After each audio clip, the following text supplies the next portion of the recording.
sometimes when you're triggered, you're not even aware of what you're doing. And I know that sounds kind of like a cop-out, but you literally can't calm yourself down and you're in another place. Like, I've been in places before where, I remember one time we went to Florida and we got off the plane, we're walking into the parking garage to get our rental car, and I was just immediately, I was in Iraq. I literally saw Black Hawk helicopters going across, and I like fell onto my knees. You know, it was like so crazy. I literally, like, even, it was just, it looked a little too similar to places I had been there, and it just snapped me into it. And I like literally thought I was in another place for, you know, whatever, like however long it was.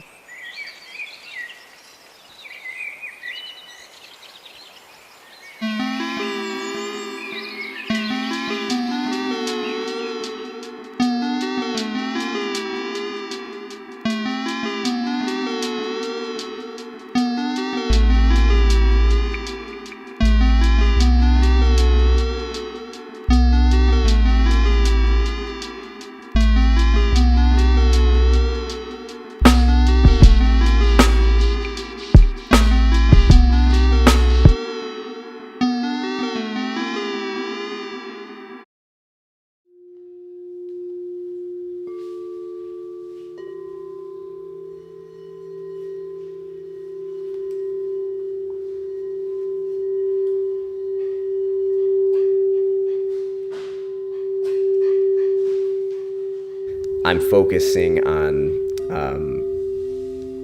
finding that space inside of me. Well, that space inside of me was horrifying. I didn't want to relive it right at that moment. And you're like shaking and all these things. So most of the time I'd get like 15, 20 minutes into a class and I would walk out and I'd be, and this was like one-on-one in her house and stuff like that. So I was just completely incapable of like finishing a class. I mean, I think it took me like 4 months, 5 months even, just to finish a class, you know. A gentle touch is all you need. So yoga started as just mostly a physical thing. Adrienne was my teacher, my partner, and it wasn't that she didn't share the other stuff. It was just that I didn't notice it or take any value in it. I didn't understand it. So coming from a place of only physical, I would not be able to make it through the classes. I had trouble breathing. I'd get overwhelmed. My breathing patterns would become shallow and things start coming up. Being put into physical positions like a warrior two or something where I'm not really used to that physical position. It's kind of uncomfortable.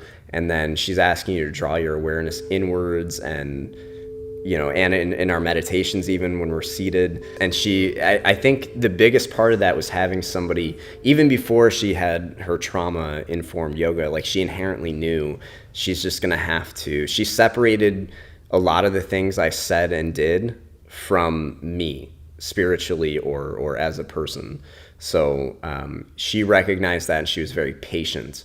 At the same time, she didn't let me get away with any shit. It was still very much a recognize what you're doing. I'm a person and you're affecting me. Like I've traumatized her just from, like having outbursts and like ripping doors off the hinges and things like that. So, the really ugly part about working with somebody or being the partner of somebody who is, severely traumatized, especially in a violent manner, is that you're going to affect your partner.